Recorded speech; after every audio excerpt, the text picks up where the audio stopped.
Hey guys, so this is to show you how to play both the bass section and the lead section at the same time on one piano or synth in Bitwig. So for example, it should sound like this, or the idea behind being able to play the bass and the lead would be something like this. And that's just on one piano.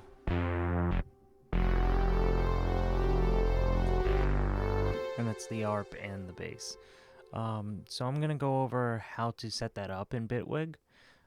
This is the current layout, but I'll just start a new track with this instrument right here. So what you'll need is the instrument layer. This is what will give you the separation between the bass instrument and the lead or ARP or pad, or whichever one you want to play side by side simultaneously. So then you would add an instrument. It doesn't have to be pigments. That's just my go-to. So I'll do pigments for my bass, and then I'll do another layer of that. So that's the first layer. And then here is the second layer for the lead or the ARP or the pad or whatever other instrument you want to play simultaneous to the other instrument. So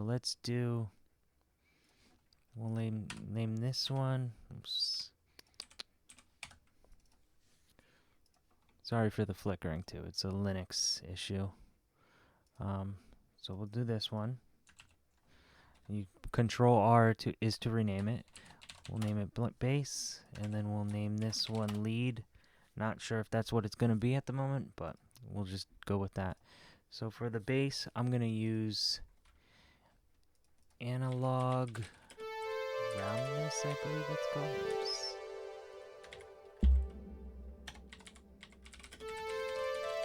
Yeah, the space bar keeps messing up. I forgot.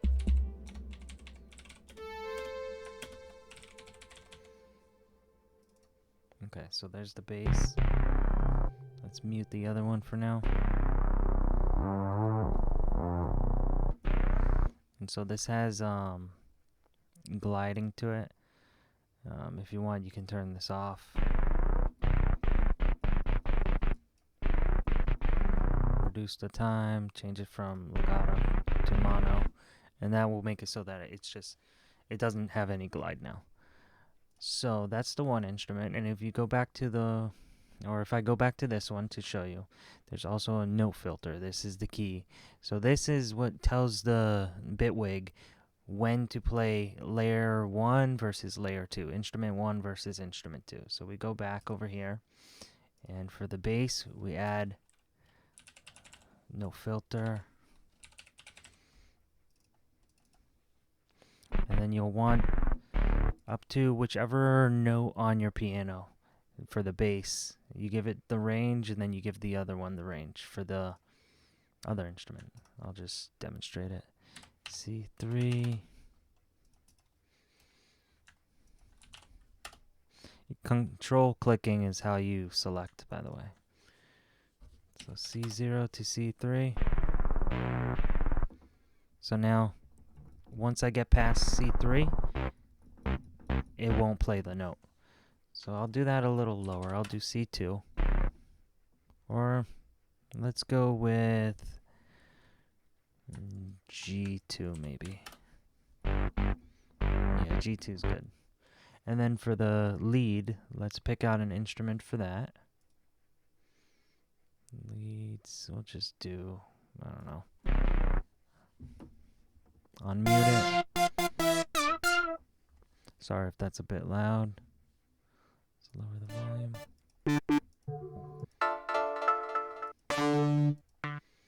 Let me search for something instead.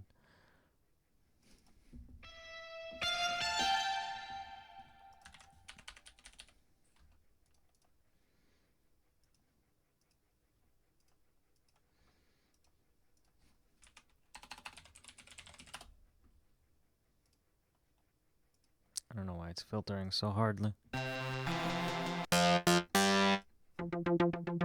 do Night Driver. No, that's more of a bass. We'll do that one. And again, you can pick whichever preset or instrument you want, VST, whatever. So now that we got our lead and our bass, the bass will be from C0 to G2. And for this one, we'll do G or G sharp 2 and up. Or we can just do A. It's up to you. And then that. So as soon as we get past that note, it switches to the other instrument. So now, this, you can stop here if you would like, but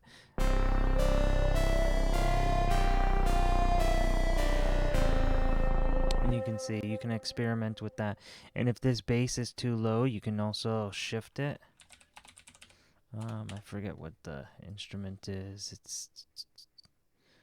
Let's see. This one, note transpose. So then sorry for the flickering again.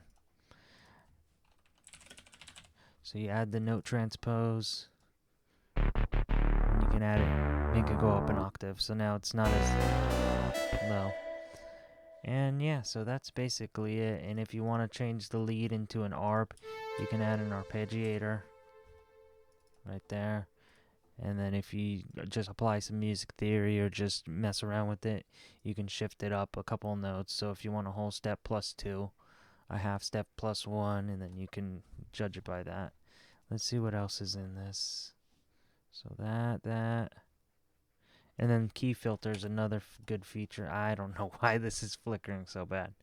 But, so a key filter will restrict it. So if you play the wrong note, let's say C major, turn off that ARP.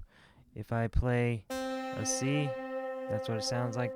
C sharp and D sound the same because it pushes it up to the next note. So you don't get C sharps because it's out of the major key of C. But yeah, hope you found that helpful. And subscribe if you want some more tips and tricks. Have a good one.